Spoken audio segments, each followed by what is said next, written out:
तर हा फाहा आहे कोकोनट ऑइल. कोकोनटच्या आतमध्ये म्हणजे नारळाच्या आतमध्ये जेव्हा नारळ झाडावरून खाली पडतो पिकल्याशिवाय, तेव्हा त्याला कोंब आल्यानंतर आतमध्ये असं तयार होतं. आणि याला मराठीत नारळाची खीर पण म्हणतात काही लोक. आणि फाहा असा वर्ड आहे त्याला.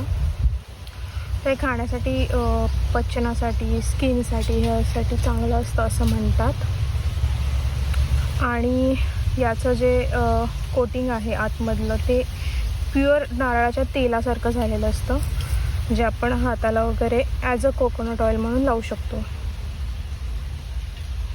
आणि हे सगळ्यात soft moisturiser type coconut oil तयार होतं आतमध्ये नैसर्गिकरित्या. आणि आजच मला नारळ सापडला होता. आईने सांगितलं होतं की स्वयंपाकासाठी एक नारळ सोल. तर मी सोलत होते आणि अचानक हे दिसलं मला कोंब आलेला नारळ. मी पहिल्यांदाच बघितलं हे नक्की काय असतं ते. आणि दिसायला तर थोडं वेळ होतं, पण खाऊन बघूया आपण हे कसं लागतं आहे. खायलाही मस्त आहे, पण मला बेस्ट पार्ट आवडलं की हे कोकोनट ऑइल डिरेक्ट भेटले मला naturally and I am loving it.